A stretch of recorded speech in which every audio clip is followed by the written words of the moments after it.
Okay, today's topic that we're going to be discussing for the next several weeks is going to be the issue of reading the Megillah. Okay, we're going to read the Megillah.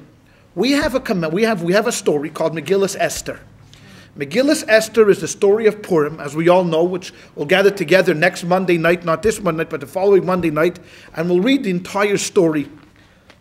So it tells us at the end of the story, right after everything is done and it's all completed, that Esther insists that these days become a holiday with the Jewish people, Niskorim v'Nasim. We should always remember them and we should talk about them, and it should always be a holiday that's going to be remembered within the Jewish people. Because she was afraid, what happens is after she dies, after Mordechai dies, people are going to forget the story. So she had it written down in a Megillah, in a scroll form, and every year we have the commandment in the Shulchan Aruch that tells us that there's a responsibility if we want to fulfill the mitzvah of Kriyas HaMegillah. If we want to read the Megillah, we read it twice, 2 times, once at the evening and once during the morning, and we read the entire scroll from the beginning till the end. That's one of the 4 or 5 mitzvahs that are connected to the holiday of Purim. We make a blessing beforehand, we make a blessing afterwards, and we're all ready to listen to the story. There's many rules and regulations that are connected to the reading of the Megillah, such as every word must be heard. If you don't hear every word, you have not fulfilled your obligation. So therefore, nor in normal places, not in our shul, because in our shul, God, Baruch Hashem, we're blessed with a number of children, and they run around and they make noise. So that's why we have 2 Megillah readings. We have one for the kids in the big room, and then we have one for the people who actually want to hear the Megillah in this room. But you have to listen to every word of the Megillah. That's one. Second, the Megillah has to be read in its proper chronological order. You can't read chapter 1, then 3, then 2, then 4, then 7, then 6. It has to be read 1, 2, 3, 4 in the entire order. The Megillah itself, if you've seen a Megillah, is a scroll that is written just like a Sefer Torah, meaning that it's written with a quill and special ink on parchment. Nothing. It's not read like we read other Megillahs. See, this is not the only Megillah. There are other Megillahs. For example, we read the Megillah's Eicha. We read Lamentations on the night of Tisha B'Av. On the night of the 9th day of Av, we read Lamentations. But Lamentations we read out of a book. For example, many people have the custom of reading Shir HaShirim. On Friday evenings, they read Song of Songs. That's read out of a book. It doesn't have to be specially written. The Megillah Esther took a very primal place within Judaism because she insisted upon it. And since she was the queen and she had a lot of power to her, that's why they included it, as part of the canonized Bible, even though that there was controversy. Because this was the only real prophecy and only real story that happens outside of the land of Israel. See, everything else, all of the Bible, from what we have, what we call the Testament, is all dealing with issues dealing with the land of Israel, except, of course, beforehand. Obviously, Abraham came to the Canaan, and then things happened in Egypt. But really, starting from the beginning of the book, it's really the whole story that went towards the conquering, the fighting, the capturing of the land. That's just a preamble, and then the rest of the story, if you read Judges or you read Samuel, these are all stories that take place within the boundaries of Israel. Esther is the only book that takes place in the boundaries outside of Israel. So it was kind of controversial that they canonized it, but since she was insistent and Mordechai was the head of the Sanhedrin, and it was canonized later by people that were contemporaries of them, they included it into what we call the Tanakh. Versus, for example, if you look at the Apocrypha, if you look at the books that were not included in Tanakh, such as the wisdom of Sisera, and then there was the book of Enoch, and then there's the book of the Maccabees, and a number of different books that didn't make it into the Tanakh. These are what we call Apocrypha. It's interesting that the Christian Bible does include them. So if you're going to go out today and go to Barnes & Nobles and buy a Bible, any Bible that includes both the Old and the New Testament, you will find that there were some works that we did not include in the Old Testament that is included as part of the Old Testament, that was only canonized later on by the Church Fathers as part of the entire Bible. But as far as Judaism is concerned, the Maccabees are not a canonized book. It's not part of our canon, but Megillah Esther is. So okay, so you know what? Once already it caught on basically, and Purim became a huge holiday within Judaism and had its own Megillah and its own reading, and the whole holiday took on a very very very joyous occasion. Okay. Why is this read from the scroll instead of the book? And does the scroll have punctuation? The scroll has no punctuation. The scroll looks exactly. If we take a look, the scroll looks exactly like a Torah. The same thing as a Torah, even though they say that, I've never seen any, but they say the only difference on Megillah and a Torah is you could put in punctuation. If you wanted to, if the reader wanted to have, some help and put in a little bit of the notes, he can, which is forbidden in the Torah, for example. You cannot touch the Torah. Here you can. But no one really does it. I mean, I've never seen. A reader that reads with punctuation is like AAA. You're not major leagues. You're not major leagues. What are you kidding me over? You're kidding me over here. But it's written with a scroll because she wrote it. Igeres hazois. This scroll, literally. That's why it took on all of the emphasis of what a Torah, basically a Torah took on. So if it's not that important, it's not from Eretz Israel. Right. And it's at the last minute they added it. Why is it important enough to put it as a scroll? Well, because so we just mentioned that because she insisted upon it being as part of a scroll. If you read in the Megillah itself, Esther. Yeah, Esther and the Sanhedrin at that time insisted that it should be part of a scroll, a specialness to it, because they realized that there would be controversy towards this. They knew that there was going to be opposition. Why do we need to put this? Why do we need to put this in? This is a story that happened to individual people at a certain and specific time. Not all of every time there was a Haman does it get into the Tanakh. So that's why she wanted to make sure that this is going to be something that's going to be taken seriously and never debated. And that's why it ended up being a Megillah Esther, the scroll of Esther. And then but you see. Everything has its positive. For example, on Purim, the day of Purim itself, no Hallel is said. There is a prayer of Hallel that is said almost every festival. You say Hallel during Pesach. You say Hallel during Sukkot. You say Hallel during Shavuot. You say Hallel during Hanukkah. But there's no Hallel during Purim. And people ask, why is there no Hallel during Purim? No Hallel? The answer is for a number of reasons. One is because the story, when we read the story of the Megillah, Hallel really means thankfulness, a praise, a special praise to God. So the fact that we're reading the story is a praise to God. So what, you have to add another praise? The story itself is enough to tell us how great God is. Another reason, and probably, I can't say more to the source, is because the story was not in Israel.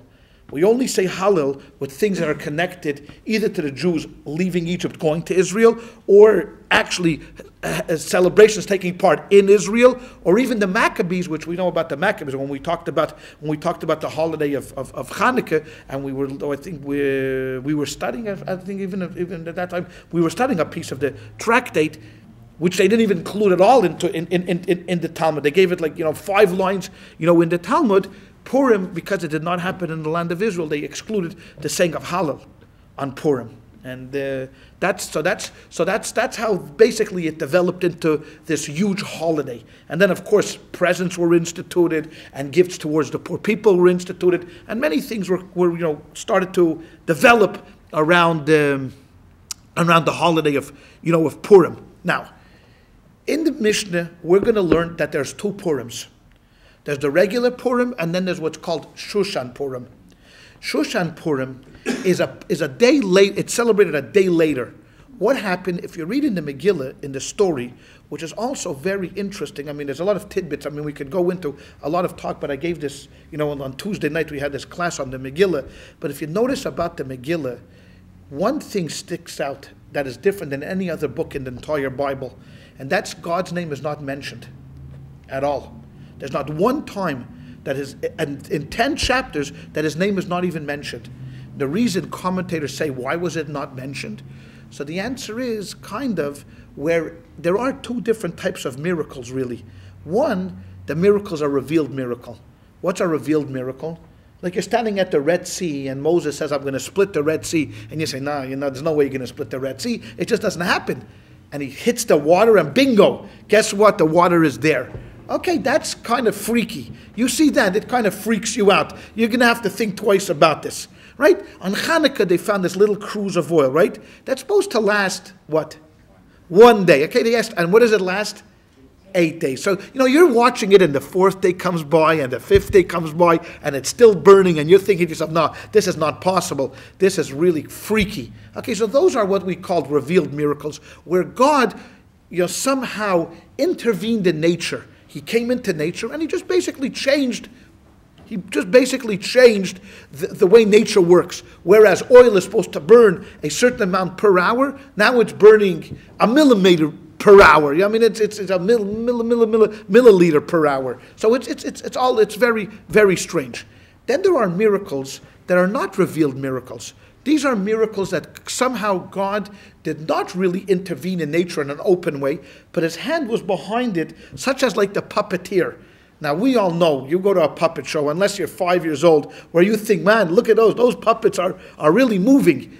You know that somewhere up there there's a guy that's directing this whole puppet show. That's what the Megillah of Esther is all about. Because every time, every twist and turn, every development, every incident could have happened. I mean, it could have. I mean, it was kind of, you could have read about this. This is a Watergate story. Really, if you think about this is no different than the Watergate story. In the beginning, they found out, there was tape on a door.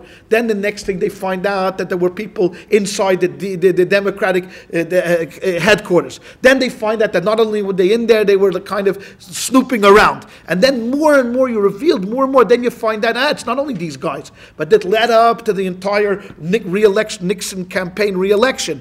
Okay, now not only did it lead to these guys like John Dean and John Mitchell and Ehrlichman and Haldeman, but it also led up even to the highest levels of Washington, to the present. Now, when did Nixon know and when did he know it? Great debate, back and forth. He's dead, so, but now it's anyways, it doesn't make a difference. But it went up all the way. So, and did anybody say this was a miracle? Did anybody say that, that this was a miracle, that somehow an angel came and taped the door and, and then someone found it, and then these smegegis who could have gotten out of it very easy if they would just have admitted it and said, we did it, chatasi avisi pashati, we're sorry, we could have beat in Spanish, we could, and I'm talking about Nixon not the plumbers. I'm not talking about the Watergate plumbers. I'm talking about Nixon. Had Nixon, Alderman, Ehrlichman came out the next day and said, you know what, and what? And who? The Germans, the Germans. And they would have said, Chatasi, Avisi, Pashati, we're sorry, we were stupid. We could have smashed McGovern anyways. They won 49 states. I mean, this was unbelievable how they trounced them. Without Watergate. And they said, we're foolish, we're silly. The country would have said, so, okay, let's go on, let's move on. No, but they didn't. They kept clamming and stalling, and he Saturday Night Massacre, where he fired all the, we don't have to retell the whole story. I couldn't have said this, it wasn't too Jewish. Yeah, but he had Kissinger. Kissinger should have told him, start banging your chest a little bit. Yeah, Kissinger is Jewish. Yeah. Oh, you see, Jewish. German Jew. Talk about Germans. He's a real, from Germany. So, but they didn't. But this story of Purim was, if you think about this, could have developed the same way. One day there was a king, he made a party. The party didn't go according to his liking. He called the queen. He was drunk out of his mind. He hung her. The next day while they were in the shower and they're like not getting him sober, with the cold water over his head, he says, where's Vashti? Where's Vashti? You were hungry yesterday. Oh, bad choice. Then he gets a queen. The queen is Esther. Even though we talked about Esther being 75 years old at this time. Okay, the Talmud is going to read. If we read the whole Talmud, it says she was about 75, and she had another name, Esther. You know what her name was? Hadassah. Esther Hadassah. And they ask in the Talmud, why do they call her Hadassah? Because you know what Hadass is? Hadass is a myrtle tree. You know what color a myrtle tree is? Greenish, kind of greenish. Okay, so she had this greenish complexion. Now I'm not sure if the Talmud is trying to prove that she was hideous, like 75 and green. Okay, Shrek. Yeah, exactly. She's Shrek. Or they would have, or what? Or that what they were trying to say, that she had olive complexion. Now olive is, she looked Mediterranean. She was like $1 million. all green and wrinkled. Yeah, that's what they were saying. So that's what saying. And then she had a heart of gold, right? Hard and yellow. That's, But I'm saying that olive is a beautiful. So I don't know what the Talmud's point, but let's take this out of it. Let's just read it. Well, as we were kids, Esther was beautiful and she was a fair. What don't you? Of course not. You know what? Because if you think about her, unless Achashverosh was in some weird stuff. I mean, you know what? Let's just say that she was beautiful and a virgin, and she knocked his socks off. Okay, and not at 75. They meant she was as wise as someone who's 75. She was 19. She was 19 and brilliant. That's what they meant. She was 19 and brilliant. Okay, so he marries her, right? Which could have happened. Mordechai tells her a very important thing. He says to her, "Don't tell them you're Jewish, because the moment you're going to tell them you're Jewish, they're not going to." But so people in the court like her, and the guy who prepares her likes her, and she finds favor in everybody's eyes, and she's one of these charismatic girls. She's charismatic, and he sees her, he falls in love with her, and he marries her. She doesn't say a word. She says nothing. So he loves her. Okay, very good. Mordechai, who's her cousin, hangs around the court because now he's in like Flynn. He overhears two guys plotting to kill the king, which is like catching the Watergate burglars. He squeals on them. They hang them. They write the story. Okay, that makes sense. Then there's this. Then of course every story needs a villain, right? You have the hero, and you have to have a villain. So who's the villain shows up? None other than Haman, right? Haman. Now I told you, like I told you many times, in the Bible itself, the villains and the heroes are not just regular heroes and villains. They're superheroes and supervillains. So Mordechai is the superhero. He pulls off his shirt and there's the big M, right? He's Mordechai. And the super villain is Haman. He can't do anything. He's going to destroy the Jews. Why? Because you know what? And this is a good lesson to us, even though we're not learning the Mishnah yet. But if you think about this, there's two very important lessons. We're just talking, so I hope you'll bear with me. One is listen to what happens over here, okay? Because here is something that is so natural to human characteristics. It's so common. Haman is now the king of everything. He is the party. He is the king's darling. He's like Kissinger wasn't. He's a super K. I don't want to equate Haman to Kissinger, but he was the king's darling. Everybody was running around. Oh, Haman can't do anything wrong. Okay, when he walked down the street, everybody bowed to him, except one guy, Mordechai. Mordechai refused to bow to him. La yikre v'la yishtachaveh. Okay, he wouldn't bow down to him. This irked him to the point where he said, "You know what? Not only am I going to take my wrath out on Mordechai, but what Mordechai stands for, and what does he stand for? Judaism. So I'm going to get rid of all the Jews." That makes absolutely no sense whatsoever if you think about it. Why? You want to get rid of Mordechai, so why a Jew living in 127 provinces? But that's the way our story goes. He goes to the king, and he offers to write the king a check right now of $10,000 if he will allow him to kill the Jews. The king says, apple juice, orange juice, Jews, what do I care? What's the difference with Jews? Kill them. What do I need them for? They don't do anything. So Haman writes the check of $10,000 right there. He gives it to the king. The king cashes the check. Once it clears, he writes, okay, you can go kill the Jews, because he knows Haman. Haman could have bounced the check. What? I'm telling you, I was right. I'm telling you, I was a fly on the wall. He writes the check, the king cashes it, it clears, he tells him goodbye, he writes in his notes, kill the Jews. Okay, he picks the day, the 14th day of Adar, that's why it's called Purim, because Purim is like a lottery. He picked a lot on that 14th day. She didn't know anything about this, Esther, because why? She was protected. She's sitting in the castle. No one tells the queen bad news, because you tell the queen bad news, you could get your head lopped off. So she doesn't want to hear any bad news, only Beethoven playing and Mozart and balls and parties. That's all the queen wants to know about, because life is good in the palace, right? If you're married to the king, that's what it's supposed to be. Bad news is for the schlepper on the street. Cinderella hears bad news. The princess and the queen only hear good news. And if it's bad news, you better sing it with good news. You better make a ballad out of it. Okay? So she knows nothing. She's oblivious to what's going on the outside. He hears about it because he's the head of the Sanhedrin. He finds out the next day that Haman is about to kill all of the Jews. So here's where the interesting thing comes about. So what does he do is he figures, okay, listen, he's got to throw himself into action. He goes to her and he gets a letter to her saying, hey, oh no, sorry. Before then, what he does is he rents his clothes. He tears his clothes up and he's sitting at the entrance of the palace with torn clothes. Now, why Achashverosh didn't figure out, why is this guy hanging around? Like, who is this guy? Like, every day I go out, this guy is hanging around. Didn't anybody tell him, like, this was Esther's cousin? Okay, but he didn't know. Okay, he didn't know. It was a cover-up. But that's another question we could ask. Finally, he gets a note to her saying, you know what? The Jews are in trouble. Get the king to rescind this order. Surprisingly, she sends him back a note saying, I can't do anything. Why can't I do anything? Because you just don't like knock on the king's door and say, hey, you know what? I'm here. Welcome. You got to be summoned to the king. The king has to point a scepter to you, and then you could come into the room. He gets this note. Guy's devastated because he figures, well, what's he going to do? He's going to attack Haman, going to beat him up on the street. He figures Esther's she's right there. So he writes her back a note, and this is the part of the Megillah. You read this, your head wants to explode. He writes her back. You think that you were elected to become queen? Why? Because you're the fairest of all? No. You're elected to become queen for this exact moment. For this is your mission in life, to save the Jewish people. And if you don't, God, he writes him, God will find somebody who will take your place, and you and your whole house will perish. Those words are really the crux of the whole Megillah. Well, one of the 200 or 300 cruxes of the whole Megillah, but certainly one of the more important ones. Because if you think about it, all of us are really Esther. Every one of us really, and this is commentary, okay, this is not part of the story, but this is my commentary. Every one of us has an opportunity to do something great in life.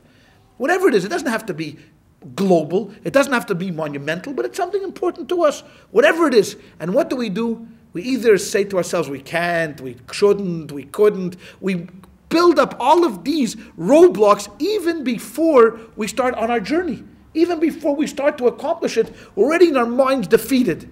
We defeat ourselves in our minds. Why? Because we say we can't do it. And that's what she said. I can't. He told her, you know what? If it's not going to be you, someone else is going to pick up the pieces. That someone else is going to end up the hero, and it's going to be called Megillas Shaniqua. And you're going to, okay? And you're going to have to sit there, and the name Esther is forever going to go down in history as the little queen that couldn't. Right? We're going to write another book that says you're not going to be able to make it. Okay? So she gets this message, and it hits her hard, because you know what he was telling her? You know what? There are many agents that God has. You think he only has one agent? He'll find somebody else. Okay, but it doesn't mention God's name in there. He said someone else will be found, and you're going to lose out your opportunity. So she gets up. He shakes her up to the point where now she figures she's going to. You know the story. I mean, she goes to the king. The king sees her. She says, "What can I do for you?" Come. Here's where I'm getting to point number 2. She invites him to the ball. Who's invited to this party? 3 people: the king, the queen, and Haman. Haman is invited. Oh, he's like feeling like $1 million.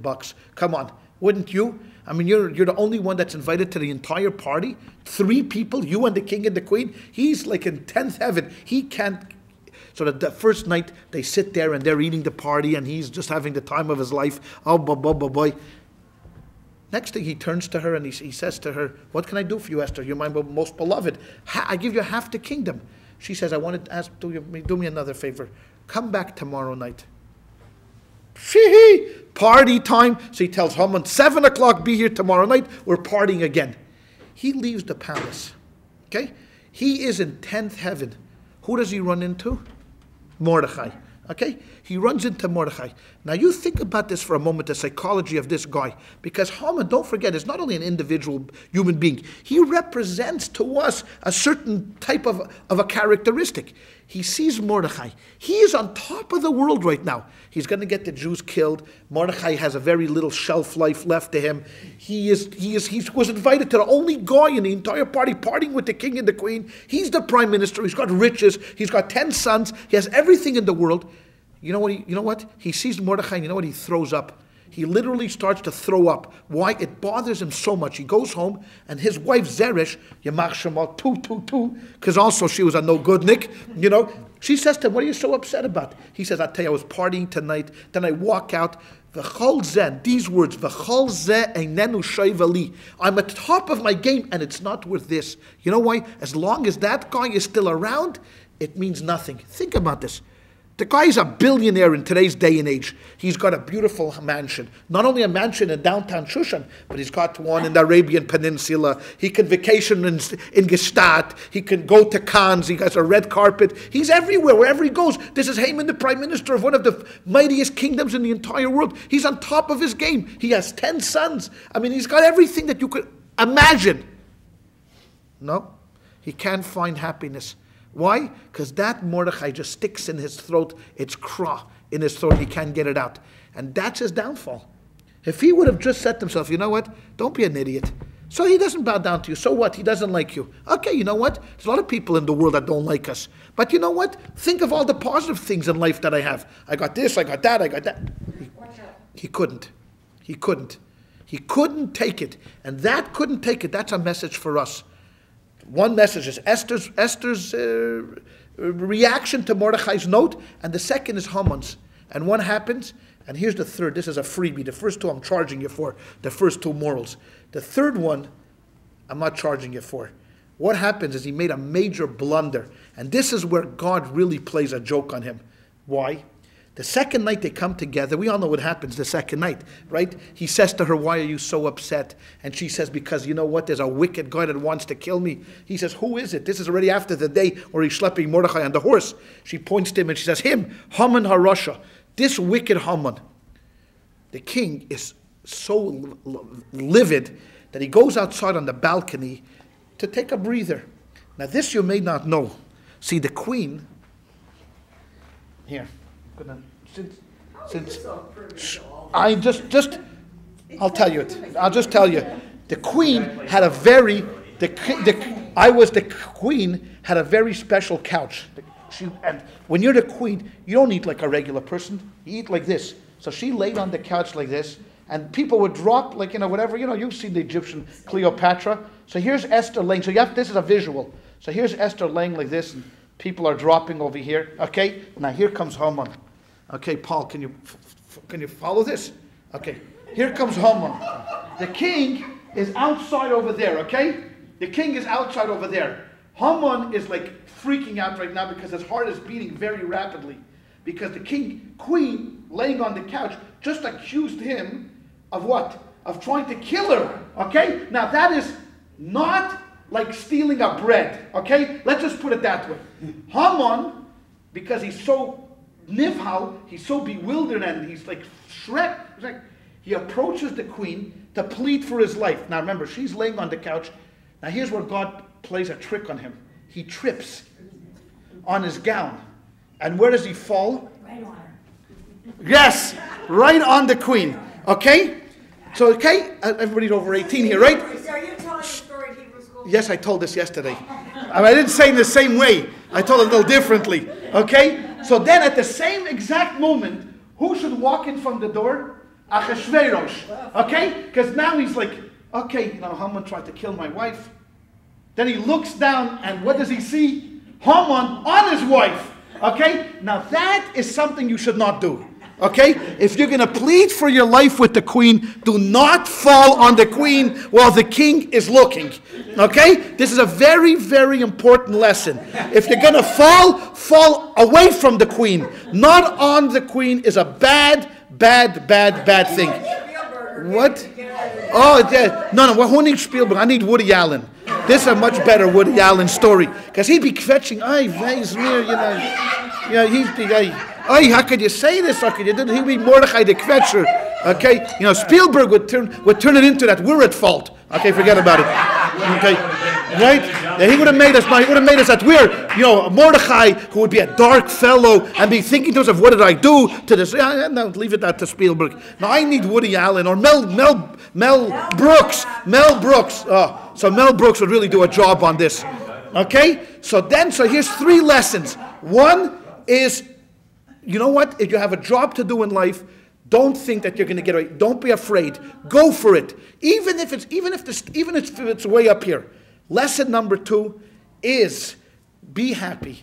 Be satisfied. You know what? There's so many good things that we can deal in life, even though there are times in life when we're dealt a raw hand. Yes, that is true. People are dealt a raw hand. And you know what? It's hard to question why, if, what. But you know what? For the most part, I'm not saying for everybody, but for the most part, we should tend to look at the bright side of life and be satisfied. And number 3, don't fall on the queen when you're pleading. Okay? That's not a good move, especially when the king is around. I mean, it's one thing, So he walks in and he says to Mordechai, "Hagam lichos es malkihimi babayis. What are you trying to vanquish the queen with me in my house?" Because you know what? So then the hero of the whole story, which of course we think is Mordechai or this, but there's a guy called Charvona. Charvona was one of the king's chamber lads or whatever. They had a bunch of those guys hanging around. He tells the king right there and then, "Hey, you know what? There's a gallows right outside. Why don't we kill this guy?" And that's what happened. Next thing you knew, the guy is dead, and the rest of the story, at the end of the story, So good for what now? What this is? I'm telling you, wait, they don't know all the details, they don't know all the details, but come on, is this a story? This is a beautiful, but the point, but the point is, Esther the musical, but the point is here, is every one of these steps that we talked about this evening, every occurrence is natural. Everything, there's nothing here supernatural. Right? There's nowhere where Haman's head explodes like a tomato, nothing like that, or Mordechai grows 16 feet tall. No, there's no miracles over here. Every step of the way is something natural. But if you think about it, if you don't see God's hand behind everything, then you're missing the point. And the most important point is that the story of the Megillah is an everlasting story. It's a living story. This is not a story that takes place years ago. As a matter of fact, the Baal Shem Tov, the founder of the Hasidic movement, once said, "Kol hakoira es Megillah lemafreya." As I mentioned before, if anybody reads the Megillah backwards, lo yotza, he has not fulfilled his obligation. So he threw a little spin on it, and he said, "Kol hakoira es Megillah lemafreya." If someone reads the Megillah and doesn't believe that there's a lesson to be learned for us, that this is a living story, lo yotza, he hasn't really caught the point. Because the point is that this is a story that talks to us today. I mean, forget about the fact that every generation has a Haman, and we could name, Hitler or this guy or that guy to plug into that anti-Semite slot. But not only that, it's, when we talk about, and this is what I told the kids in Hebrew school yesterday, is why did this whole story happen? I mean, if we're talking now, we're on this idea. Why did the whole story happen? Why did God allow? And this is more of a theological question. That why did God allow Haman to have this kind of power? I mean, why didn't he just knock him off, trample him? He should fall under a horse. Somehow, why? An ox. He should get gored by an ox. Something like that. Why? Fall into a pit, stab himself with a knife, get burned in a fire. All 4 things should have happened to him. Get eaten by an ox or whatever. What? Fadreya's cup. And so why did it happen? So our commentator is right. There's a very interesting thing that happened. The story of the Megillah opens up how? What's the first thing that happens? For those who remember the story. It was in the days of Achashverosh. Who Achashverosh? He was the Achashverosh. Hamoylech Mahaydu Vad Kush. That ruled from Ethiopia all the way to India. It was a huge, huge, huge empire, right? In those days, from Ethiopia all the way to India. On the 3rd year of his ascent to kingdom, Asa Mishte, he threw a party. In this party he said, I want to just, reveal all of my riches. I'm going to pull, no stops. The party lasted 180 days. 180 days. And everything was given. Well, wine, and you'll read the Megillah on Monday night, you'll see that everything, they had gold goblets, and no 2 goblets were the same, and wine according to everybody got an invitation to come.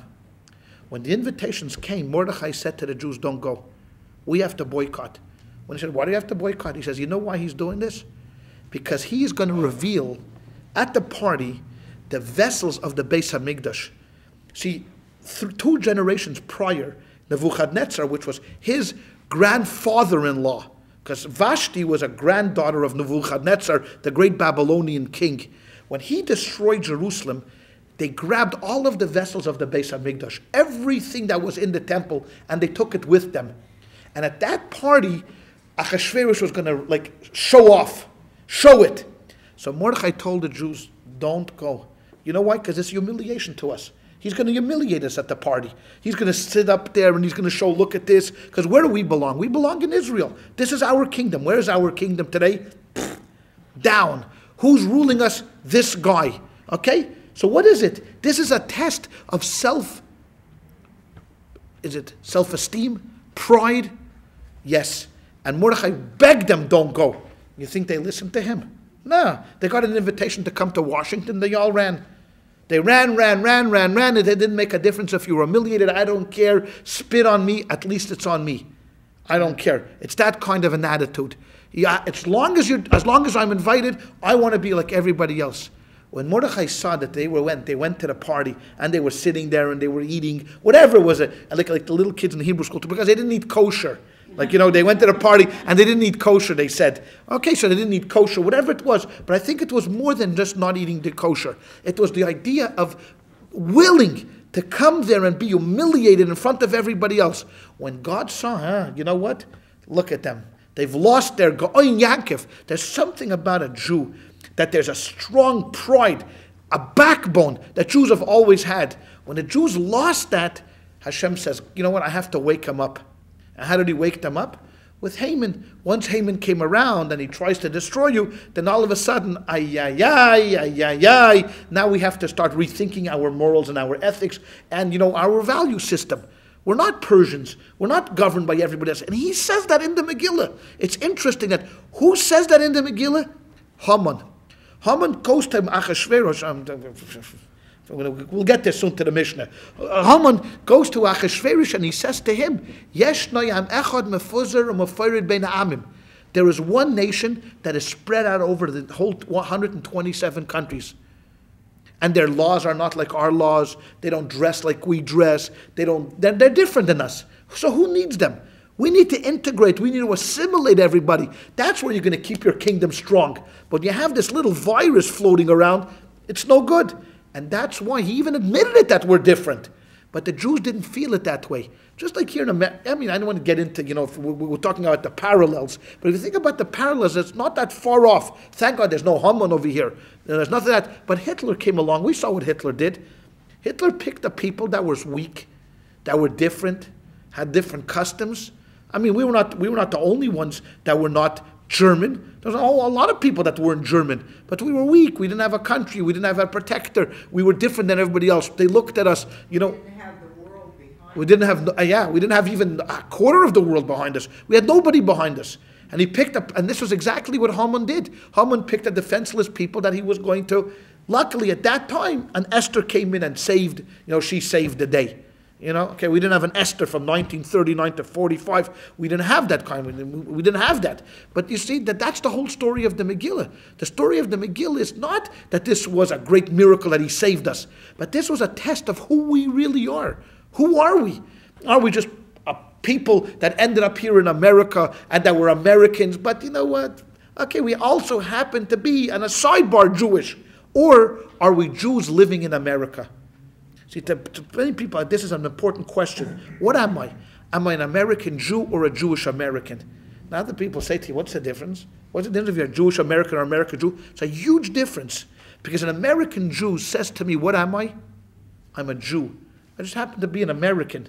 Could be a Canadian Jew, an American Jew, a Venezuelan Jew, a Russian Jew. The other way around is if I'm a Jewish American, what am I first?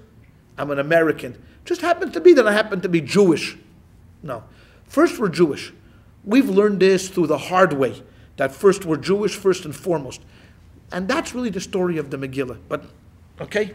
Enough of the introduction. Can I tell Jenny and Sarah Oh my gosh. this hot story? story to tell them. But you know what? I'm sorry to say, it only was yesterday because I was substituting for Rabbi Levi, who wasn't in town. They're going to listen to the story from another hot source. I hope the rabbi will leave out the part of the falling on the queen.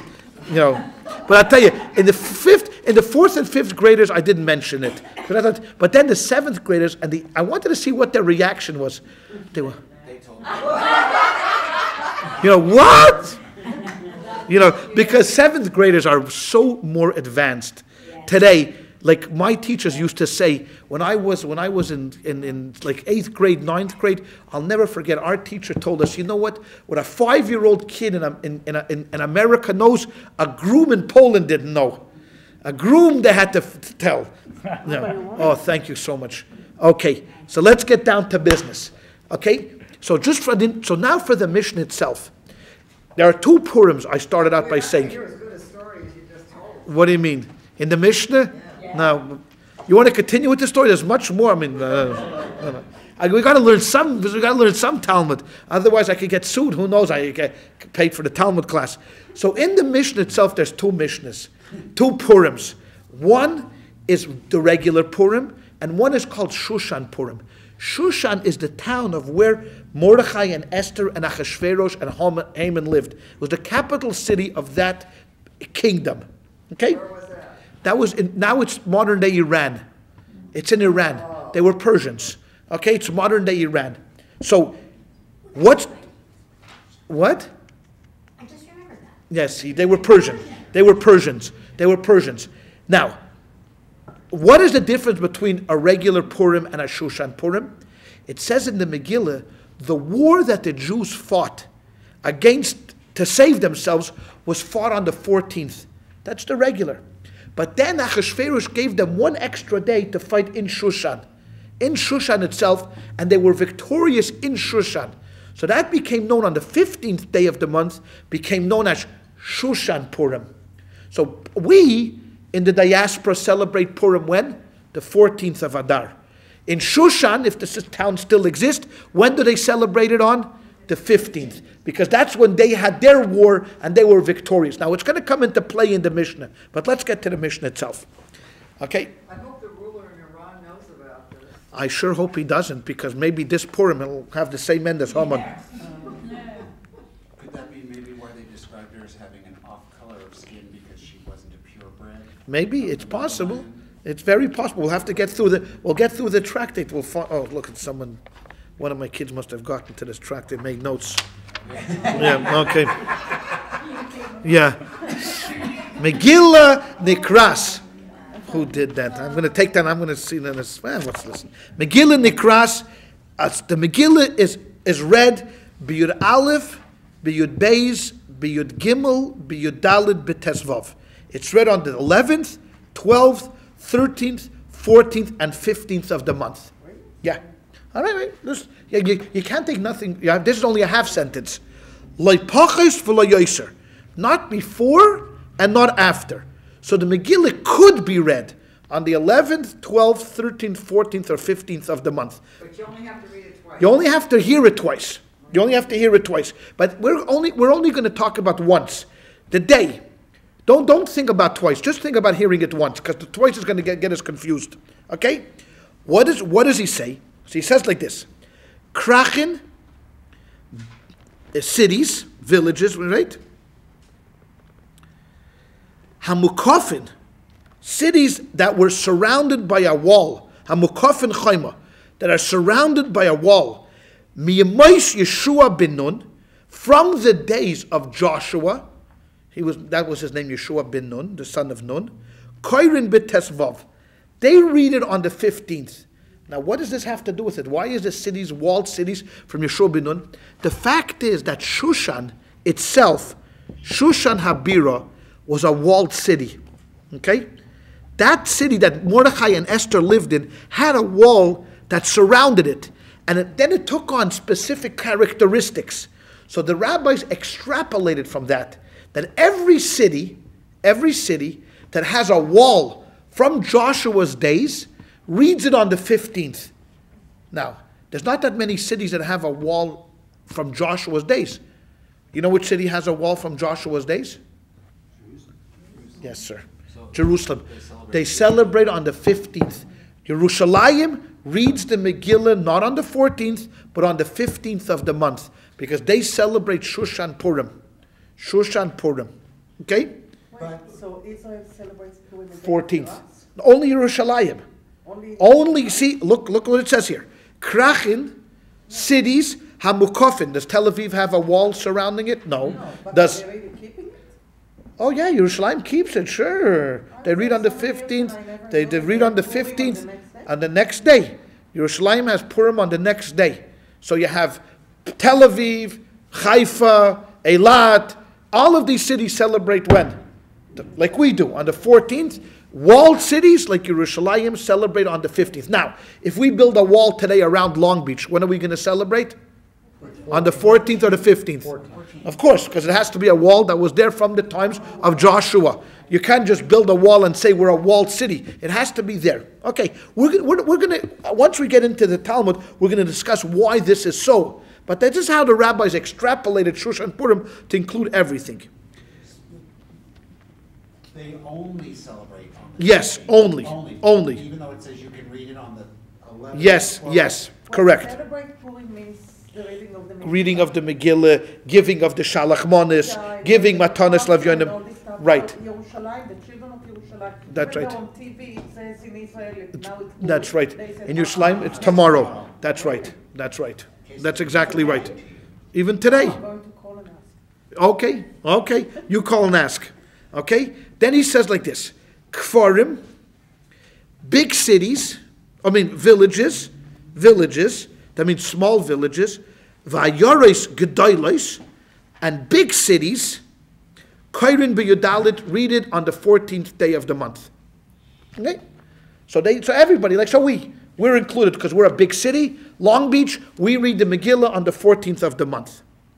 Then the rabbis say, Elo bat shahakfarim, villages, makdimin, may precede, may advance the reading, liyoim haknisa, to the day of entering into the city.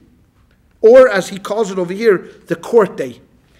There was a fellow by the name of Ezra. Ezra lived at the time of the destruction of the Second Temple, and he was the leader of the Jews that brought the Jews back, as we call it, to the Second Commonwealth. And he was supervised the rebuilding of the temple and the Nehemiah, and he established the men of the Great Assembly. And a lot of the rules and regulations that we have today was done with Ezra's approval. Now, one of the things that he established is that courts should meet every Monday and Thursday. Those are court days. Okay? Why are they court days? Because generally people came in from all different surrounding villages to trade on those days. Right? They're market days. So if you had a problem, if you had a faribel, if you had a din Torah, so it was hard for you to travel from, let's say, El Monte to Los Angeles, but on a court day or on a market day, you would come in from El Monte to Los Angeles, and then the courts would be in session, and you would be able to adjudicate any of your issues that you had on that day. So why Monday and Thursday? Because Mondays and Thursdays were established as Torah reading days. We read the Torah on Saturday, Mondays, and Thursdays. But also it makes sense because on Thursday you shopped for Shabbos, and on Monday you replenished everything that you went through the weekend before you replenished. So on Mondays and Thursdays were market days. So the rabbi said, so a village that wants to read a Megillah beforehand, meaning that let's say we come from a small little village in El Monte, and we say to ourselves, look, it's going to come the 14th, we have no one to read the Megillah here. Because, to read the Megillah, you got to be an expert. Who's going to read the Megillah for us? So instead of waiting for the 14th to come and pass, and we're not going to hear the Megillah, let's go in the preceding market day, catch someone who can read the Megillah for us, and everybody from the Shul in El Monte is going in that day to hear the Megillah. So, okay, that makes sense, right? Because the rabbis gave them an opportunity to basically listen to the Megillah without having to really extend themselves. Ketzat. So let's find out what kind of case are we talking about here. So he says, now here's where you have to keep track. Choliyos Yadalid, if the 14th, that means Purim itself, B'Sheni, right, falls out on Monday. Let's say Purim is Monday. Kvarim, villages, Vayaris, Gedoyles, and big cities, Kairei Bay B'Yom. Read it on that day. That means Monday is Purim. Everybody reads it together, villages and big cities on the 14th. Umukaf is Chaima, but those cities that have a wall that surround it, Lamachar, read it the next day. Okay? That makes sense. Choliyos Bashlishi Oiberavi. What happens if the 14th falls out on Tuesday or on a Wednesday? Now don't forget something, that in those days they still, unlike today where we have set days, Purim could not ever come out on Shabbos. Never. It's never going to come out on Saturday. As a matter of fact, it's never going to come out on a Monday. It's just not going to happen. Purim here can only come out either on a Sunday, a Tuesday, or a Thursday, I believe. These are only 3 days, or Friday. It could come out on a Friday as well. I think Purim could come out on Friday. But it can't come out on a Saturday. It's never going to come out on a Saturday, or I believe a Monday or a Wednesday. Right? It's just not going to happen. Okay? But in those days, it could come out any day. Why? Because there was no set calendar. How did they establish the holidays? Through the moon. Right? They saw the moon and they ran to Jerusalem and they established Rosh Chodesh. So it could come out any day, whenever the moon was seen. So what happens if the 14th came out on a Tuesday or a Wednesday? Right, the 14th, Kfarim, the villages, Makdimin Liyoim HaKnisa, extended it or brought it earlier to the day of the market. So let's say Purim, the 14th is on a Wednesday. The 14th is a Wednesday. So when would the villagers read it? Think. Monday. Which day would Monday be? The 12th. Okay, the 12th. Perfect. Okay, it's the 12th. Okay. Now we're beginning. Now it's starting to fall into place. So if Purim comes out on a Wednesday, when would the villagers read it again? You always go back, never forward. So what's the closest market day would be? Monday. And Monday is the 12th. Monday would be the 12th. If Purim, right? It would be the 12th. If Purim was on Tuesday, when would they read it? Monday. And Monday would be the 13th. So we got at least the 12th, the 13th, the 14th covered. Right? These days, so if your neighbor asks you today when you go home, and your neighbor asks you, you know what, you just heard something very strange, that you could read the Megillah on the 12th. When is it a case when you read the Megillah on the 12th of Adar? So what are you going to say? When? When it falls on? Wednesday. If it falls on Wednesday, which people are allowed to do this?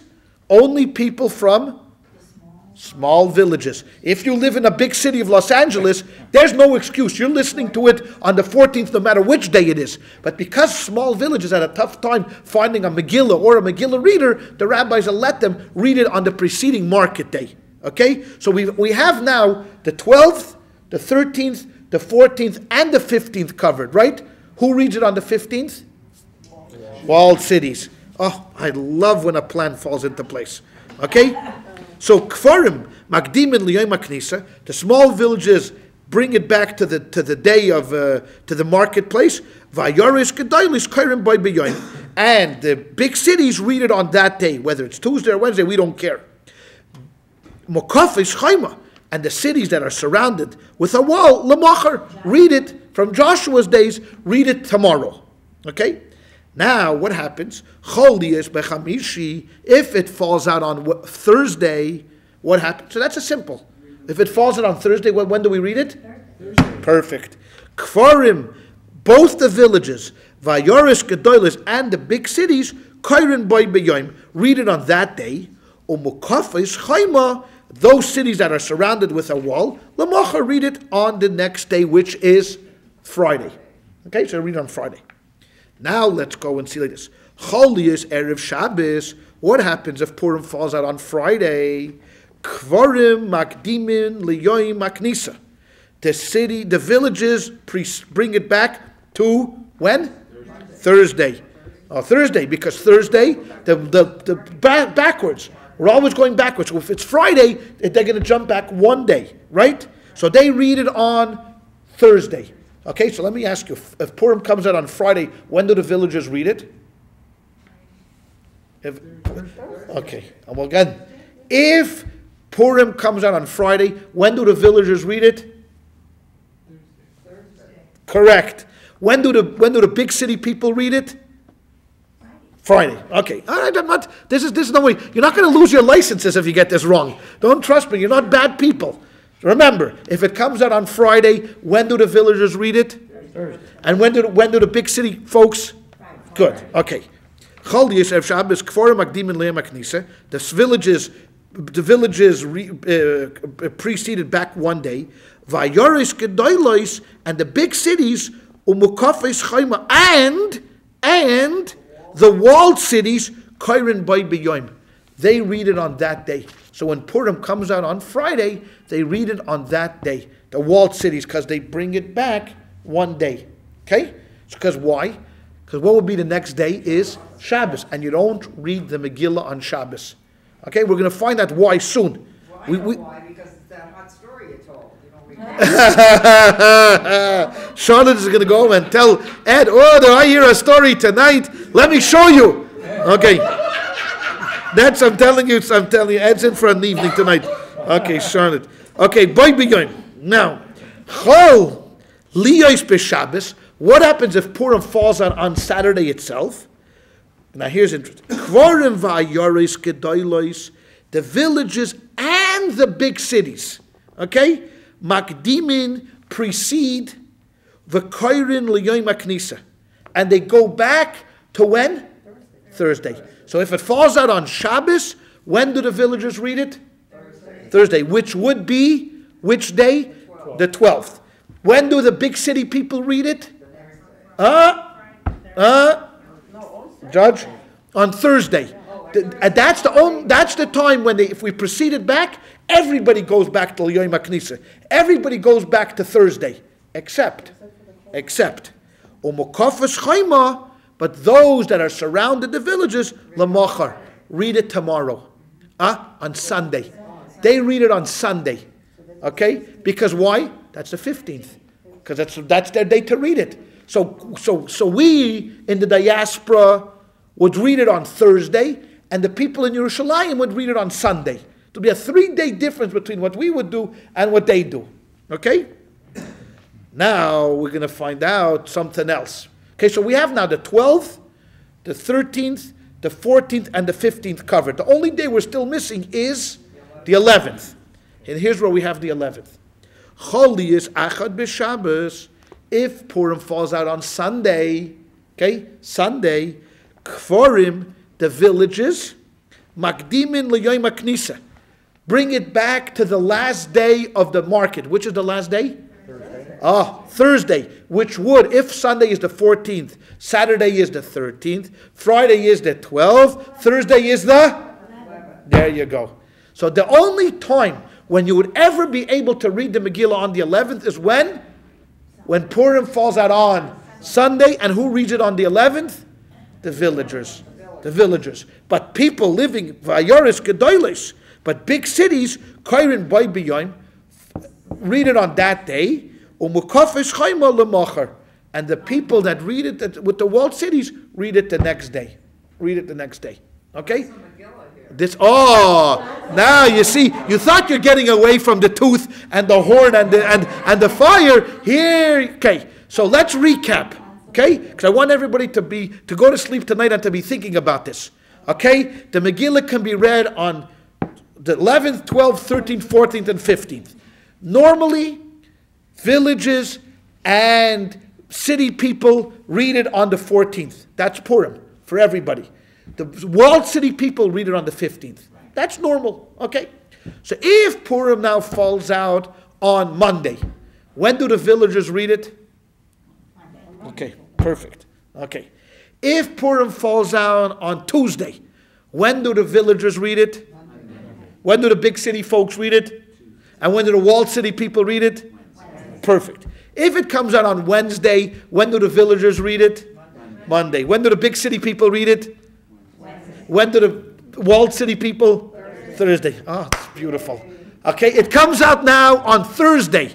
When do the villagers read it? Thursday. When do the city people read it? When do the walls people read it? Oh, beautiful.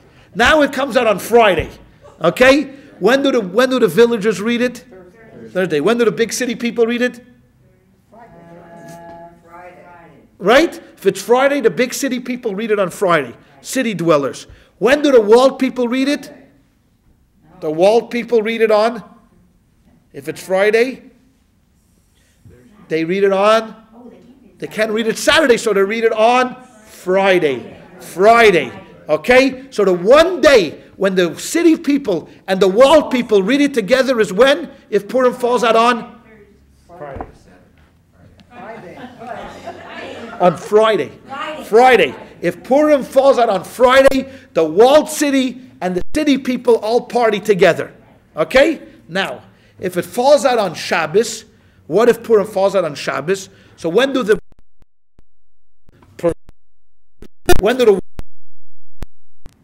walled city? Sunday. No, the Okay. Friday. Remember, there was this one day. If it falls out on Saturday, the villagers read it on Thursday, and the walled city people read it on Thursday. Once it's preceded, they preceded back to Yom HaKnisa. Look in the Mishnah again. Look. Thursday. Right. Yeah, they mean backwards. They mean backwards. That's what it means. They mean backwards. Okay? And the walls read it on the next day. Okay? If it comes out on Sunday, if it comes out on Sunday, when do the villagers read it? Thursday. When do the walled city people read it? No. The large towns are also Thursday? No, hold on. If it comes out on Sunday. Okay? When do the villagers read it? Thursday. Perfect. Thursday, okay? Because that's the last market day. When do the big city people read it? No. Push the reason. Sunday. Why should they not read it on Sunday? Think of it. They read Sunday, they read it on Sunday. This is like, The same day as the little city, the same day it falls on. Exactly, the same day. Right? The same day. And the walled people read it on Monday. Okay, it's like, that little test you take.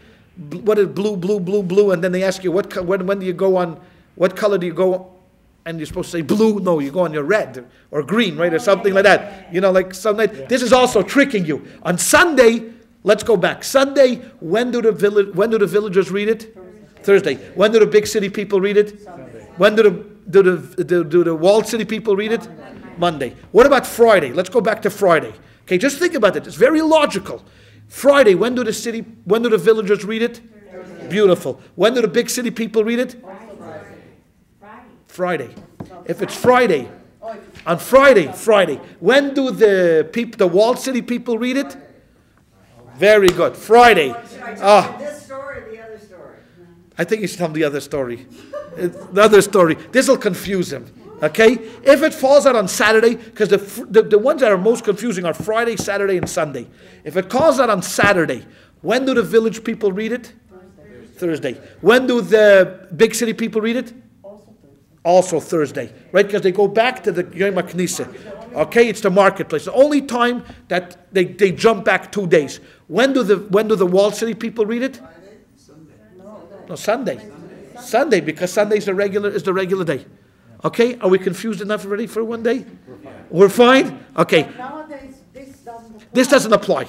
This only applied to when there was, of course, the times when there were cities that had marketplaces and people came there. But today, everybody has a Megillah reader. Most places have, and there's no separation except for the walled cities. Everybody in the entire world reads it on the 14th. Everybody. The only places that don't are Jerusalem and some other walled cities. I can't think of anyone. You know what? You know which another? Avila in Spain, there's lots of them, but they just don't have any Jews there. 1 second. Is York? But did York have? Hold it. Did York have? I know it's walled, but was it walled from? We're not just talking about a walled city. We're talking. You know which other city had a wall since Joshua's days? Come on. Hey, Jericho. So if you're going to read the Megillah in Yericho, go read the Megillah today in Jericho. Yeah, really. Yeah, but they rebuilt it back up, right? What? At the casino in Jericho, I think that casino had seen better days. Before the Intifada, I think it was actually booming with. What? Yeah. So I think that's basically the only two cities I could think of is Jerusalem and Jericho. And of course there was a curse put on Jericho, whoever rebuilds the city, but they rebuilt the city. I don't know if they have a wall around it, but if they have a wall, it would probably be from the time of Joshua. But those are the only cities that I could think of right off the top of my head. All over Europe. I'm sure there must be. And they're not from Joshua time. Right. Right. Although they're Joshua old. the contractor. They're old. But if they're older. They're old. On Malta, they have a walled city, but it's like, they don't know how old the city is. I don't know. That would be a good question. They would have to do some research and find out when, because Joshua lived. You got to figure Joshua was back, 2,000 years since Jesus lived. There was about an 800-year period. Let's say 420 and 410 is 810 plus 70 is 880 plus another 350. So that puts us back 1,000 something. So you're talking about a city that 3,100 years, maybe 3,200 years ago. That's a long That time. can't be, because all these walls, These- all of these walled cities Were probably built were, to keep out the Saracens, to keep out the Muslims. the Muslims. Yeah, so you're talking They about were Jesus. probably They were Jesus. yeah. So these are probably cities that were built, in the early the Middle Ages. They were Middle Ages. Okay, I think we'll wait. We'll stop here give everybody a chance to digest this, and then next week we'll pick it up at the Gemara. Is that fair? Yeah. Okay.